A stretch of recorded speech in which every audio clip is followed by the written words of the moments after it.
akkam jirtan xiqqoo sagaleen kiyyaa waan qofaan naqabee jiruuf yoo sinjeeqee yookaan immoo isinitti hin tolle dhiifama qofaan baay'ee naqabee jira garuu viidiyoo kana hojjechuu waan nara jiruuf barattoonni biratti barattanis yookaan warri karaa tiktaakii yookaan feesbuuk na gaafachaa jirtan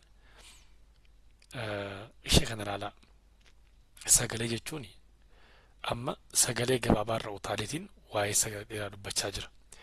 Sagaleen gabaabaan kan qubee dubbachiistu tokko tokko irraa uumamu jechuudha. Sagalee dheeraan immoo kan qubee dubbachiistu lama lama yookaan immoo lama yeroo jennu lama wal fakkaataa jechuudha. Akkasitti uumamu jechuudha. Amma kuni a, e, i, o, u jennaami. Haaluma kanaanii uun sarara kana qabatee asii gadi bu'aa. On sarara kanaan asii gadi bu'aa. In akkasumatti gadi bu'aa. E akkasumatti gadi bu'aa. Aan illee akkasumatti maatii kana qabatee gadi bu'a jechuudha. Sagalee jechuun maal jechuudha? Qubeen dubbachiisuun tokko sagalee of danda'ee qaba yookaan immoo sagalee mataasaa qaba jennee jirra. Gara dubbifamaatti gaafa jennu immoo dubbifamaadhaaf dhaqee dubbachiistuun sagalee kennaaf. Amma ka'umsi keenya jennee baa sagalee keenya ka'umsa haa godhannu malee baa, bee, bii, boo, buu jechaati kan deemnu. Caa, cee, cii, coo, cuu, daa, dee, dii, doo, duu. Egaa isaan kun sagalee jedhamu jechuudha. ይሄኛውን በአማርኛ ደግመዋለሁ።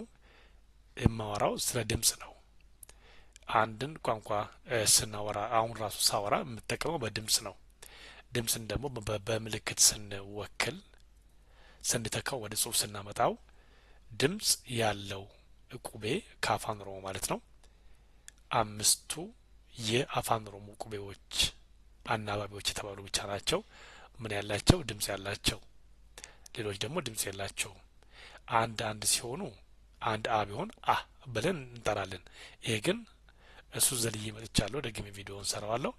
አ፣ ኤ፣ ኢ፣ ኦ፣ ኡ ይረዝማል። ለምን? ሁለት ተመሳሳይ አናባቢ አብሮ ከተቀመጠ ድምፁ ይረዝማል። ያንኑ ድምጽ ሄደው ለተነባቢ ይሰጣሉ። አሁን አ ለዚህ ለብ ለብ ሲሰጥ ባ ማን ሰጥቶት ነው? ይህን ድምጽ አ ሰጥቶት ነው።